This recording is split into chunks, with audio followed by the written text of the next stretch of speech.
औज़ु बिल्लाहि मिनश शैतानिर रजीम बिस्मिल्लाहिर रहमानिर रहीम। प्यारे बच्चों अस्सलामु अलैकुम व रहमतुल्लाहि व बरकातुहू। वालेकुम अस्सलाम व रहमतुल्लाहि व बरकातुहू। रब्बि इश्रह ली सदरी व यस्सिर ली अमरी वहलुल उक़दतम मिन लिसानी यफ़क़हू क़ौली। Rabbi ज़िदनी इल्मा rabbi ज़िदनी इल्मा rabbi ज़िदनी इल्मा। अल्लाहुम्मा इन्नी अस्अलुका इल्मन नाफ़िअ व रिज़्क़न तय्यबा व अमलन मुतक़ब्बला। अल्लाहुम्मा अल्लिमनी अल-किताब वल हिसाब। अल्लाहुम्मा ज़क्किरनी मिन्हु मा नसीतु व अल्लिमनी मिन्हु मा जहिलतु। अल्लाहुम्मा खुज़ बियदी। मेरे बच्चों आज हम लोग chemistry 9th class chapter number 1 का लेक्चर नंबर 3 स्टार्ट करेंगे और आज के इस लेक्चर में हम लोग बात करेंगे जी identification of the branch of chemistry in which the given problem will be discussed. ठीक है, आपको केस दिया जाएगा और कहा जाएगा बताइए कौन सी ब्रांच ऑफ केमिस्ट्री में इस केस को डील किया जाएगा। ठीक है जी। सो बच्चे पहला केस है photosynthesis produces glucose and oxygen. पता आप लोगों को नहीं पता? फोटोसिंथेसिस का पता है नहीं पता? नहीं। अल्लाह रहम अल्लाह रहम। चलो बता फिर बच्चे जल्दी से जिसको पता। किसको पता जी? एक प्रोसेस है जो प्लांट्स में होता है, लेकिन होता क्या है? देखिए जानदारों की किस्में हैं, जानदारों की किस्में हैं। एक वो हैं जो अपनी खुराक खुद तैयार कर लेते हैं, उन्हें कहते हैं ऑटोट्रॉफ्स। और एक वो जो अपनी खुराक खुद तैयार नहीं कर सकते, अपनी खुराक के लिए दूसरे जानदारों पर इन्हिसार करते हैं, उन्हें खाते पीते हैं, शिकार करते हैं, है ना? नहीं शेर नहीं, इंसान भी उनमें शामिल है। ठीक है, उन्हें कहते हैं हेटेरोट्रॉफ्स। फिर हेटेरोट्रॉफ्स की टाइप्स हैं, एक होते हैं हर्बीवोर्स, एक होते हैं कार्निवोर्स, एक होते हैं ओमनिवोर्स। हेटेरोट्रॉफ्स की किस्में हैं। बड़ा हुआ ना? अब याद आना शुरू हुआ, थोड़ा थोड़ा आ रहा है ना। तो बेटा जो आपके ऑटोट्रॉफ्स हैं उनके अंदर आपके ग्रीन प्लांट्स शामिल हैं। ग्रीन प्लांट्स क्या करते हैं, गौर से सुन लेना। सुन रहे हो? आज के बाद ये इक्वेशन आपको पक्की ठक्की याद हो जाएगी। देखें, कार्बन डाइऑक्साइड पकड़ी और वाटर लिया। अब गौर से सुनना, क्या बनाएंगे? ग्लूकोज C6O6 और साथ आपको ऑक्सीजन भी देंगे। लेकिन बेटा ये होता किसकी मौजूद में? क्लोरोफिल। ठीक है, और सनलाइट की मौजूदगी। ठीक है जी। अब प्यारे बच्चों बात गौर से सुनना, ये जो ग्लूकोज है ना असल में ये है कार्बन के 6 एटमों के साथ वाटर के कितने मॉलिक्यूल मिले होते हैं? 6। 6 2 द 12, 6 1 द 6। अब भी बात समझ नहीं आई। इन्हें हाइड्रेटेड कार्बन्स भी कहते हैं। ग्लूकोज के जो मॉलिक्यूल्स होते हैं इन्हें कार्बोहाइड्रेट्स भी कहते हैं। ये क्या क्या होते हैं? असल में बात गौर से सुनना, कार्बन के साथ वाटर के मॉलिक्यूल्स अटैच हो जाते हैं और कार्बोहाइड्रेट बन जाते हैं। समझ आया? अच्छा, अब गौर से सुनिए। तो बेटा वाटर कितने आएंगे? 6। ये बैलेंसिंग भी हो रही है साथ साथ। 6 वाटर मॉलिक्यूल, कार्बन भी कितने चाहिए? 6। अब यहां से 6 कार्बन आएंगे, यहां से 6 वाटर आएंगे, दोनों मिलके क्या बना देंगे? ग्लूकोज। एक ग्लूकोज बन गया। अच्छा, अब ये जो 6 कार्बन थे वो तो ग्लूकोज में चले गए, लेकिन साथ 6 ऑक्सीजन के मॉलिक्यूल भी तो हैं, वो खारिज हो जाते हैं स्टोमेटा के जरिए से। समझ आया नहीं यार? और ये जो सनलाइट से एनर्जी मिली थी वो ग्लूकोज के केमिकल बॉन्ड्स में स्टोर कर दी गई। समझ आया? इस सारे प्रोसेस को हम लोग क्या कहते हैं? फोटोसिंथेसिस।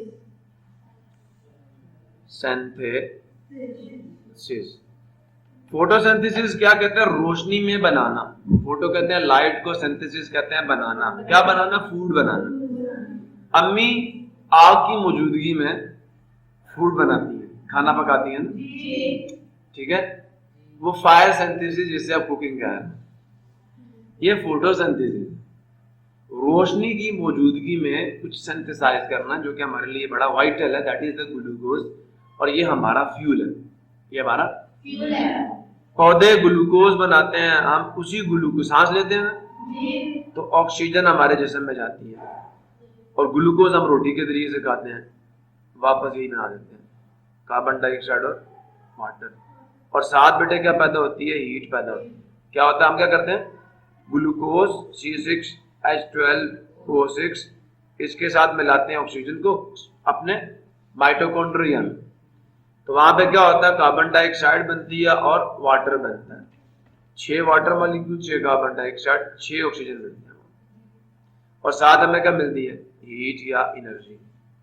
अभी भी बात नहीं समझी ये, हाँ, और ये एनर्जी कहां से आई थी, सनलाइट को केमिकल बॉन्ड्स की एनर्जी में स्टोर किया जाता है, और इस प्रोसेस को कहते हैं रिस्पायरेशन।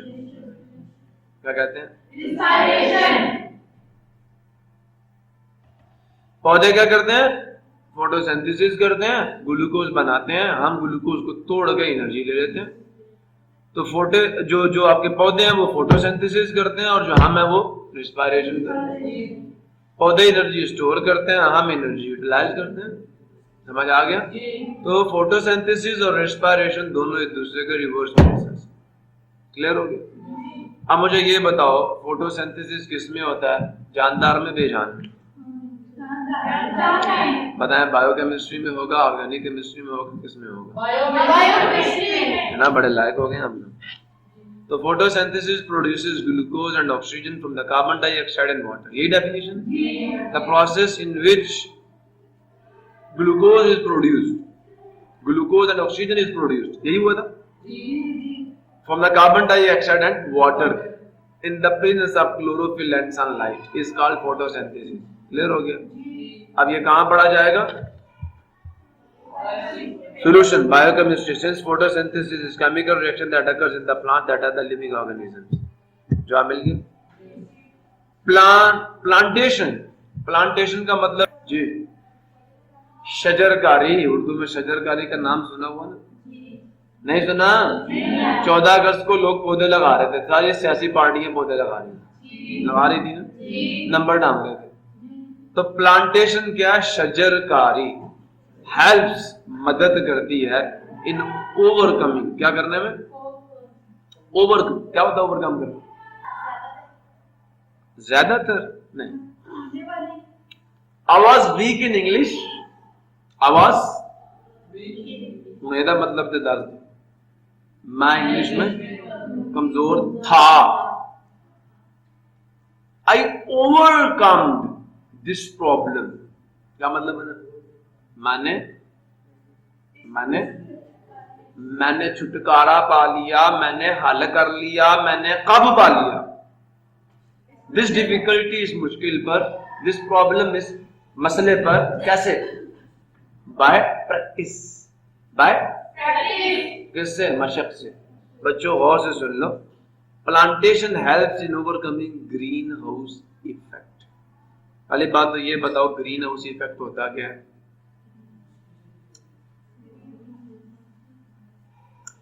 जल्दी से बताओ, ग्रीन हाउस इफेक्ट क्या होता है? अच्छा, किस किस को पता ग्रीन हाउस क्या है? थैंक यू वकील साहब, thank you very much. Hussain बताएगा, हुसैन मेरा बेटा, हाँ नहीं, नेक्स्ट बेटा लेक्चर चल रहा, सोचने का टाइम दूंगा तो फिर लेक्चर बैठे रहेंगे सर जी। Next next next next next next जनाब सुन लें, the plastic tents are the glass houses that are used to grow the plants on the nurseries। Plastic के बने हुए कभी टेंट्स देखे हैं, खैमे देखे हैं, प्लास्टिक शीट लगी होती है नर्सरीज पे, यहाँ पौधे उगाए जाते हैं, और यह शीशे का बनाया जाता है या किसका बनाया जाता है, प्लास्टिक का, उन्हें बेटे कहते हैं ग्रीन हाउस। अब ग्रीन हाउस इफेक्ट क्या है, गौर से सुनो। हमारे खान साहब के घर में एक चूहा आता था, क्या चूहा।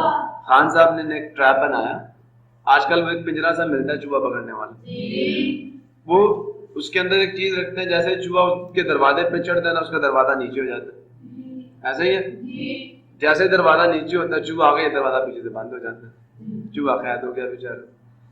जनाब आप भी क्या करते हैं, ये जो कार्बन डाइऑक्साइड बेटा हम छोड़ रहे हैं ना, कार्बन डाइऑक्साइड हम छोड़ रहे हैं सांस के जरिए से, इसको पौधे यूटिलाइज कर लेते हैं, लेकिन फिर हमने क्या किया, गाड़ियां चलाई, भट्टे चलाए, पावर स्टेशन पे कोयला जलाया, समझ आया।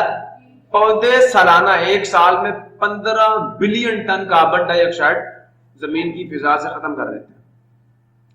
Plants are the lungs of the earth, ये जमीन के फेफड़े हैं, ठीक है, हवा साफ करते हैं। लेकिन हम भी बड़े चिराग हैं, हमने सालाना 25 बिलियन टन कार्बन डाइऑक्साइड पैदा करनी शुरू कर दी। 25 बिलियन टन, 25 बिलियन टन, 25 अरब टन, एक टन में 1000 केजी होता है, सुन रहे हो। अब सालाना कितने का इजाफा हुआ, 10 टन, 10 बिलियन टन, अरब टन कार्बन डाइऑक्साइड का इजाफा हुआ। अब गौर से सुनना, कार्बन डाइऑक्साइड का एक ब्लैंकेट बनना शुरू हो गया हमारी जमीन के ऊपर, आस्ता आस्ता हवा में जाएगी ना तो ऊपर इसकी एक मोटी तार बनना शुरू हो गई है, किसकी, कार्बन डाइऑक्साइड। अब जैसे जो आपके ग्रीन हाउसेज हैं, प्लास्टिक की शीट्स हैं बेटा, उनकी एक प्रॉपर्टी है प्लास्टिक की शीट्स की कि वो सूरज की रोशनी को अंदर तो आने देते हैं, ठीक है, पौधों से एब्जॉर्ब करते हैं और उसके बाद वो हीट रिलीज करते हैं, हीट। अब जो हीट वेव्स हैं वो प्लास्टिक की शीट से बाहर नहीं जा सकती और अंदर ही कैद हो जाती है, जैसे चूहा कैद हो जाता है, समझ आया नहीं यार। तो ये जो हीट का कैद होना है, अब जो blanket of carbon dioxide in the atmosphere है ना, वो भी यही काम कर, सूरज की रोशनी को अंदर आने देता है और हीट एनर्जी को बाहर नहीं जाने देता। उसके नतीजे में क्या होगा, जमीन की एटमॉस्फेयर का टेम्परेचर क्या करना शुरू हो जाएगा, बढ़ना शुरू हो जाएगा। जमीन के एवरेज टेम्परेचर का बढ़ना ग्लोबल वार्मिंग है। टेम्परेचर का बढ़ना क्या, दो काम है, दो काम सुनना, दो प्रोसेस हैं। एक है हीट का कैद होना, हीट का कैद होना, ये है कॉज, और उसका असर क्या होगा, टेम्परेचर बढ़ेगा, बढ़ेगा नहीं बढ़ेगा, बढ़ेगा। टेम्परेचर बढ़ना इफेक्ट है, हीट का कैद होना कॉज है। जो कैद होना ना, इसे कहते हैं green house effect, the trapping of heat, the trapping of in the atmosphere of the earth because of the blanket of the carbon dioxide and the greenhouse gases inside the atmosphere is called greenhouse effect. जो trapping of heat है, heat का कैद होना, इसे green house effect कहते हैं। उससे क्या हो रही है, ग्लोबल वार्मिंग। अब जब ग्लोबल वार्मिंग होगी, टेम्परेचर बढ़ेगा, ग्लेशियर्स पिघलेंगे नहीं पिघलेंगे, ग्लेशियर्स पिघलेंगे तो क्या होगा, फ्लड्स आएंगे नहीं आएंगे, फ्लड्स आएंगे तो क्या होगा, बंदे मरेंगे नहीं मरेंगे, मरेंगे ना, मरेंगे ना। मरी का सत्यानाश कर दिया, हमारी मरी का, कश्मीर का सत्यानाश कर रहा है, सारे जंगलात काट के।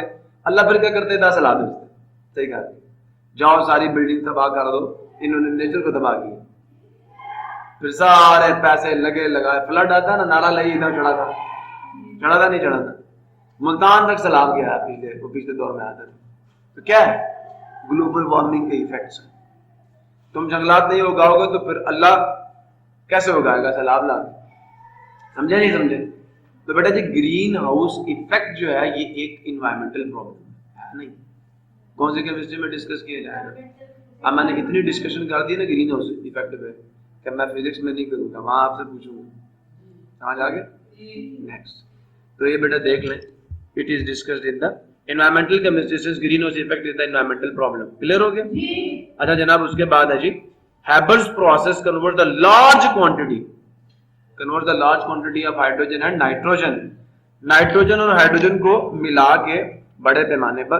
अच्छा गौर से सुनते जाना, नाइट्रोजन N2 होता है, हाइड्रोजन H2 होता है। मैंने क्यों 2 नीचे डाला कि नाइट्रोजन भी अकेला नहीं रह सकता और हाइड्रोजन भी अकेला नहीं रह सकता, दो एटम मिलकर रहते हैं। इसके नतीजे में मैंने कहा NH, नाइट्रोजन की वैलेंसी 3 है। नाइट्रोजन कौन से ग्रुप में देख लो, 5वें ग्रुप में, लेकिन हम 4 तक वैलेंसी ग्रुप नंबर के बराबर लेते हैं और उसके बाद 5 में से माइनस, 8 में से माइनस करेंगे, ठीक है।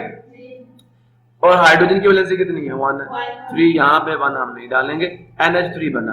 तो हैबर्स प्रोसेस क्या करता है, जो नाइट्रोजन और हाइड्रोजन की बड़ी क्वांटिटी, किसको, तो लार्ज क्वांटिटी जब आप प्रिपेयर करेंगे, बड़े पैमाने पे किसी चीज की तैयारी होगी तो कौन सी केमिस्ट्री यूज होगी, बड़े लायक हो गए आप लोग, ठीक है जी।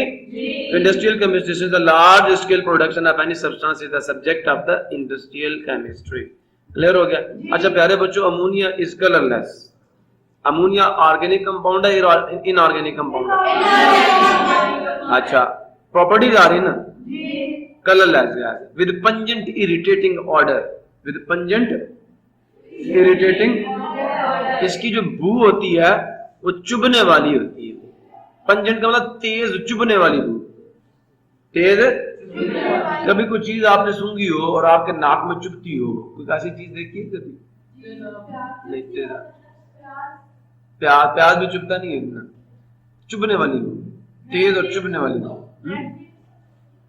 हाँ, तेज बू होती है और चुभने वाली बू होती है, छींकें आती हैं नहीं आती? खास तौर पर जब तड़का सड़ जाता है, सड़ता नहीं सड़ता, या खास तौर पर घर में जो मिर्चें होती हैं रेड कलर की, उनको चूल्हे पर रख के साड़ दो, फिर जो बदबू आती है,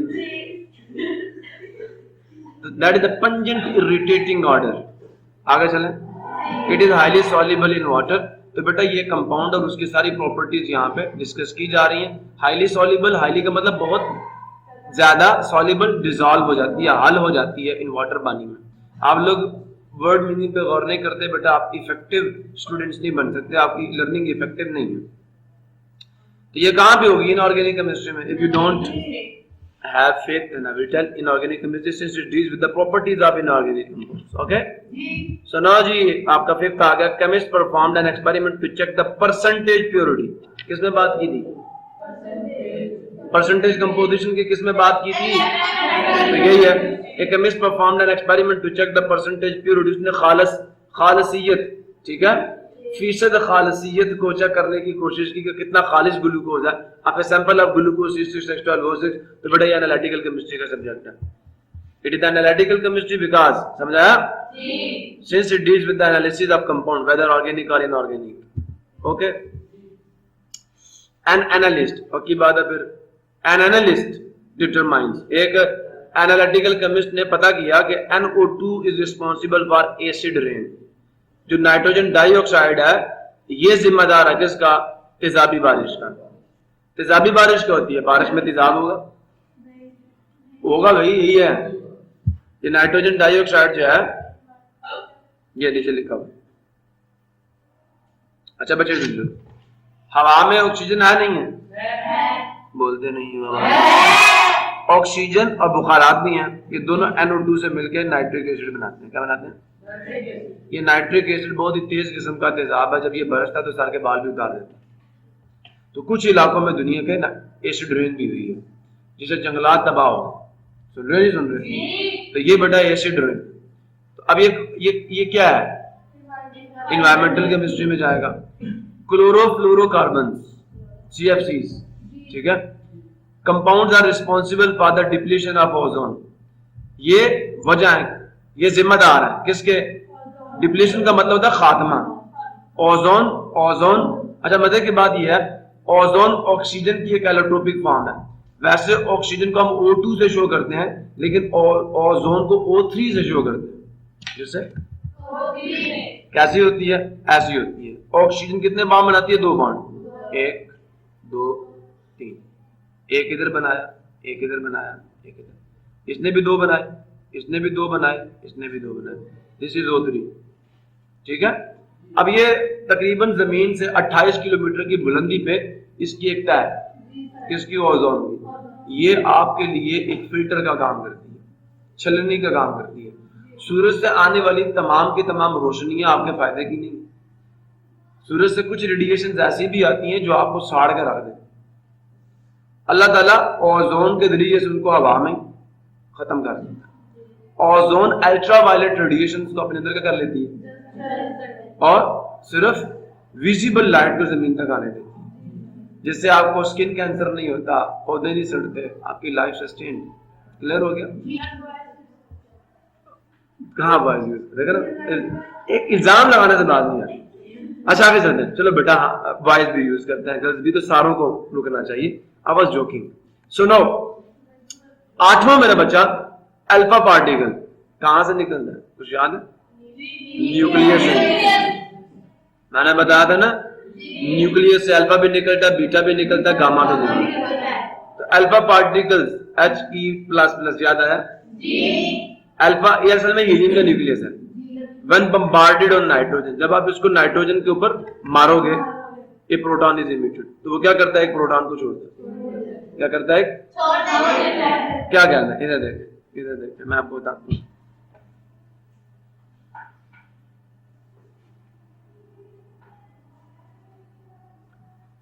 नाइट्रोजन पर आपने किसको बम्बार्ड किया? Alpha particle. तो उसके नतीजे में क्या निकलेगा? एक प्रोटॉन निकलेगा। समझ आया नहीं है? और ये नाइट्रोजन जो है ये किस में चेंज हो जाएगा? किस में चेंज हो जाएगा?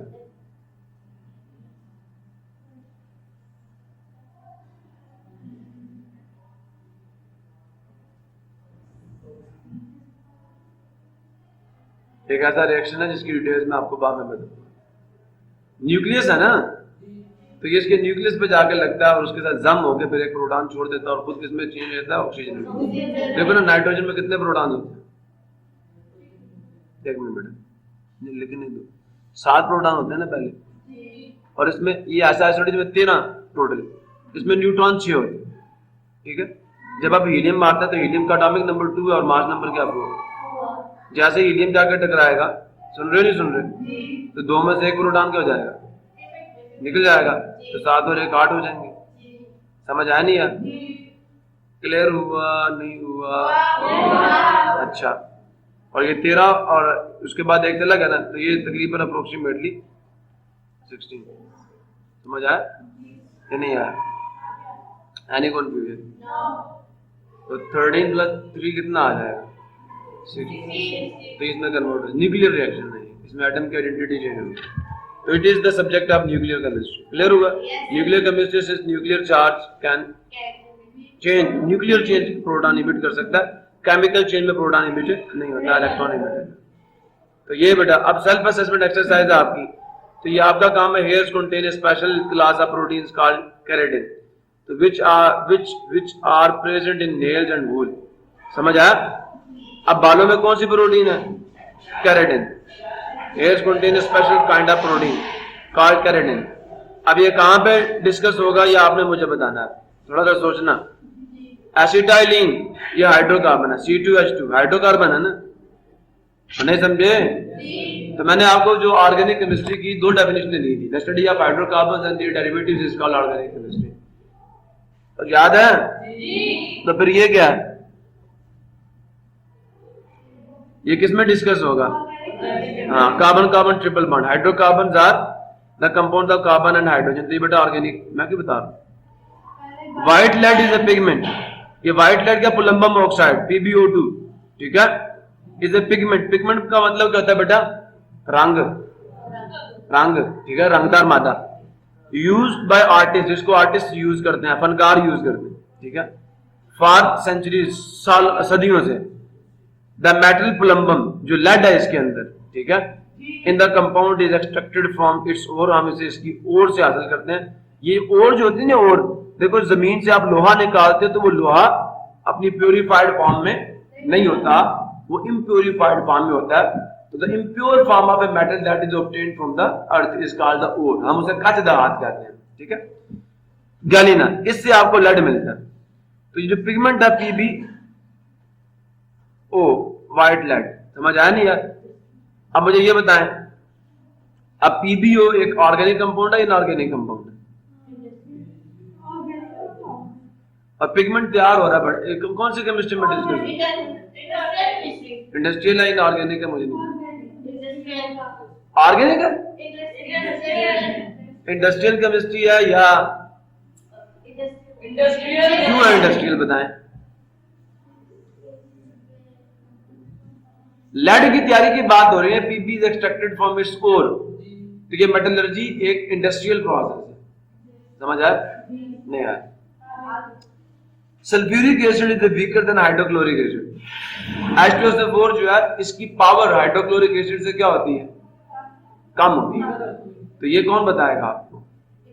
जो दोनों की पावर को चेक करेगा। नहीं, अब देखो बेटा यहाँ पे H2SO4 की भी पावर कैलकुलेट हो रही है और हाइड्रोक्लोरिक एसिड की पावर भी कैलकुलेट हो रही है। अब इनकी पावर क्या होगी? इनकी पीएच वैल्यू। समझ आया नहीं यार? नहीं। तो ये कौन करेगा? एनालिटिकल केमिस्ट्री है। Gases can be compressed by applying pressure. ये फिजिक्स का प्रॉब्लम है कि प्रेशर लगा के गैसेस का वॉल्यूम कम किया जाता है। Some examples of complete protein food are meat and milk and eggs. Element radium, गौर कर लेना, element radium decays by emitting alpha particle and is converted into another element radon. ठीक है? अच्छा, calorimeter is the device that is used to measure the amount of heat a substance absorbs, ठीक है, on heating or emits on cooling. तो melting और boiling point कहाँ पे calculate करते हैं? Analytical chemistry. Melting point, boiling point, percentage composition, etcetera etcetera etcetera. These are the problems of the analytical chemistry. So basic definition he matter आएगा, substance मैं ये पढ़ा चुका हूँ, मेरे 10 लेक्चर बेसिक्स के इसके ऊपर ऐसे ही है। सो बात गौर से सुने, मैटर की डेफिनेशन क्या है जी? हाँ, that have mass and occupy the space, इसका मैटर। सब्सटेंस क्या होता है? चलो हसन बता, मैं सिर्फ सब्सटेंस पूछ रहा हूं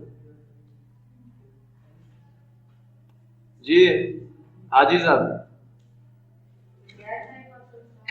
सब्सटेंस ही तो पूछ रहा हूं। नो, सिर्फ सब्सटेंस पूछ रहा हूं।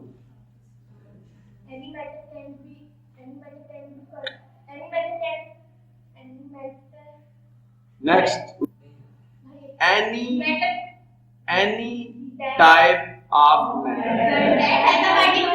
ओ बाजी सबर तो कर, और बहन रुक तो सही, रुक। बड़ी सादी सी डेफिनेशन है, एनी टाइप ऑफ मैटर, मादे की कोई भी किस्म हो, वो सब्सटेंस, चाहे वो प्योर है चाहे वो impure, any kind of matter. पानी के गिलास में चीनी का चमचा डाल दिया, वो भी सब्सटेंस। मीठा पानी भी एक सब्सटेंस है, इम्प्योर है लेकिन है सब्सटेंस। मादे की कोई भी शक्ल सब्सटेंस। हाँ, फिर एक होता है प्योर, एक होता है इम्प्योर। प्योर की 2 किस्में, इम्प्योर की दो किस्में। प्योर की कितनी किस्में? 2 ही हैं, एक एलिमेंट होगा, दूसरा कंपाउंड होगा। इम्प्योर के भी कितनी किस्में? एक है, उसे मिक्सचर कहते हैं। समझ आया? भूलते जा रहे हो। अब प्योर मैटर क्या होता है? प्योर सब्सटेंस क्या होता है? अब बोलो, एनी मैटर या any substance that has a particular set of characteristics that differ from the characteristics of other matter. अब इसका मतलब क्या है? इसको समझ लो। सुन रहे हो? चलो, आज आपका टाइम भी पूरा हो गया। कल बेटा जी मैंने आपसे सब्सटेंस, प्योर सब्सटेंस भी पूछना, इम्प्योर सब्सटेंस भी पूछना, एलिमेंट भी पूछूंगा, उसकी 3 किस्में, मेटल, नॉन मेटल, मेटालाइट पूछूंगा। सुन रहे हो? फिर उसके बाद कंपाउंड पूछूंगा, उसकी 2 टाइप पूछूंगा, आयनिक कंपाउंड, कोवेलेंट कंपाउंड पढ़ा चुका हूं आपको। मिक्सचर, और फिर उसकी 2 टाइप पूछूंगा, होमोजीनियस मिक्सचर, हेटेरोजीनियस मिक्सचर। अगर तो आपने बता दिया, कल आपका आधा चैप्टर कंप्लीट हो जाएगा। और उसके बाद आइंस रह जाएंगे, फार्मूले की टाइप रह जाएंगी ना, छोटी छोटी चीजें हैं, बेसिक डेफिनेशन है, समझा डालूंगा यार। फिर रिलेटिव एटॉमिक मास आ जाएगा, आइंस आ जाएंगे, और मोल आ जाएगा, मोलर मास आ जाएगा, चैप्टर मुक जाएगा। सो इसी के साथ आज का लेक्चर हम क्लोज करते हैं। मिलते हैं नेक्स्ट लेक्चर में, तब तक के लिए अल्लाह हाफ़िज़। पाकिस्तान